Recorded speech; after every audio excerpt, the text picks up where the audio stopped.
Hi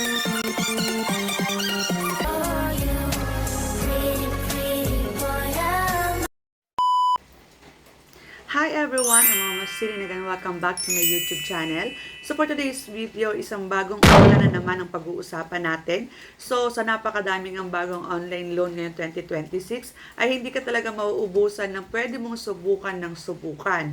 So ito nga yung tinatawag natin na Kapit Cash. So if ikaw ay nakapag-try na dito, you can share your experience sa ating comment section para na rin sa dagdag kaalaman ng iba na hindi pa nakakasubok dito kay Kapit Cash. At dito, magbabasa muna tayo ng ilang comments about kay Kapit Cash. And ito nga isa sa nakita kong comment dito. After gathering all the information, they are going to give you a credit limit so you can continue to apply. After that, you'll be rejected. Scam. So, yun yung ating unang comment na napansin ko agad. And the next is, pagkatapos kunin lahat ng info mo, bibigyan ka ng credit limit, tapos rejected, mga yan. So, same lang sila ng comment nung una. Ito naman yung pang last. Sobrang bastos, grabe manakot, magbanta, mangharas ang mga collection agents nyo. Hindi pa man due date, naniningil na, may nalalaman pang cut-off ng payment ang agents nyo. Hindi kayo transparent sa payment schedule. Sa ads nyo na ganitong amount ang maloloan. Pag nag-apply na si Lendy, ang liit ng amount received tapos ang laki ng interest. So, huwag kayong maglo-loan dito. Masira lang lalo ang buhay nyo. Magkakasakit kayo, sobrang stress. Makakarma din kayo. Kwago, peso, Kapit Cash. So, ayan, narinig nyo naman yung isa sa mga comment about dito. So, ang tanong, susubukan pa ba natin? Siyempre, try natin to kasi yun nga yung share ko sa inyo ngayon. Kahit na puro negative yung comments. Malay mo, ako yung isa sa magbigay ng positive comments about dito. So, ayan, itry na natin to. Ito nga tinatawag na Kapit Cash Online Quick Loan. So, ito yung under ng Delicia Lending Investor and Trending Corporation. So, meron itong 4.7 rates and 232 reviews. So, ito nga ay nasa Play Store lang din. So, napakadaling i-download. Pero, syempre, panoorin nyo muna ang video na to para nga magkaroon kayo ng idea about dito.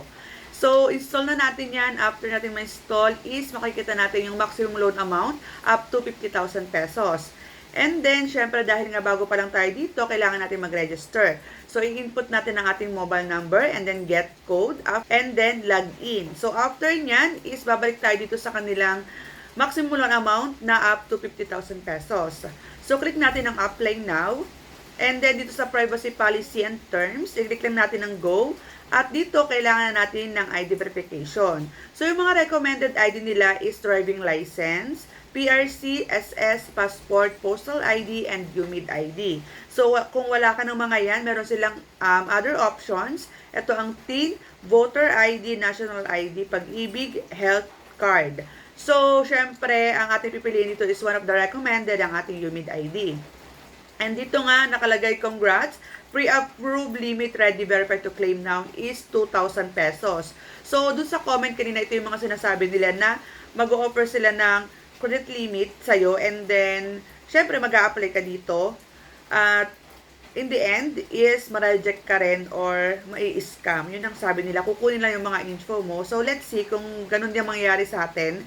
So, click natin ang continue. And then, dito is ID verification. Atin nang picturean yung ating valid ID na gagamitin. And then, after nyan is click natin ang upload. And then, dito is face verification naman. So, after natin mag-selfie, syempre, click na natin ang upload. And then, dito ay basic identity information. So, nakalagay is 25%. Ito yung kailangan natin unang sagutan. Gender, marital status, loan purpose, email, educational attainment, living address, detailed living address, count of credit cards, Viber, optional lang naman yon, backup phone number, optional, Facebook account is also optional. So, kapag okay na sagutan na natin yan, click natin ang upload, and then, job information. So, dito is occupation, length of employment, company name, office address, detailed address, company contact number, payday, and then monthly salary. So, kung may trabaho naman kayo is much better. Siguro mas malaki yung magiging credit limit nyo in the last part. So, click natin ang upload and then the third is urgent contact person. So, dito kailangan natin ng 5 contact person. So, kapag nakapaglagay na tayo, just click upload. And then the last is yung account management. So, dito is meron silang e-wallet and then bank. Sa e-wallet nga is meron GCash, GrabPay, PayMaya, and then StarPay Corporation. So, sa bank naman is marami din tayong pagpipilian. So, syempre tayo ay GCash ang ating gagamitin dito. So, kailangan natin ilagay yung ating first name, middle, last name, and then yung ating e-wallet account. So, after nyan, click natin ang upload. At nandito na nga tayo sa loan confirmation. So, 2,000 pesos first repayment is January 17, 2026.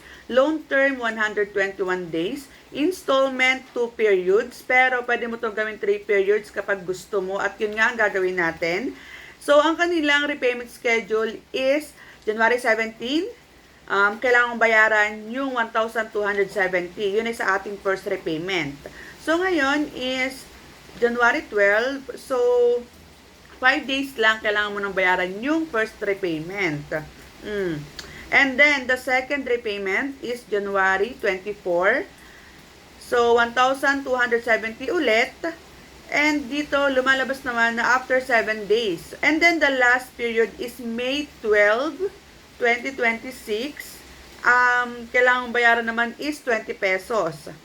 So, kanina kasi nakalagay nga is 121 days.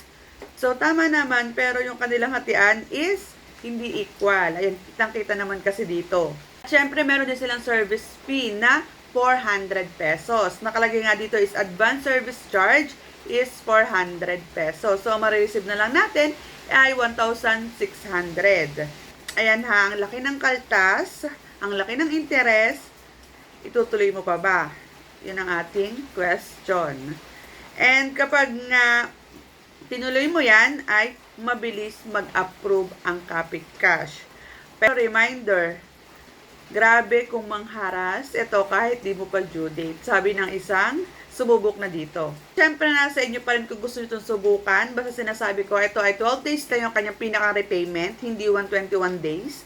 At meron itong higher interest rate. Masasabi ko na talagang this online loan application na Kapit Cash is not recommended. Okay? So, yun lang for today's video. Sa mga hindi pa nakakapag-subscribe, please subscribe to my YouTube channel and click the bell button para lagi kang updated sa aking mga latest vlog. Thank you for watching!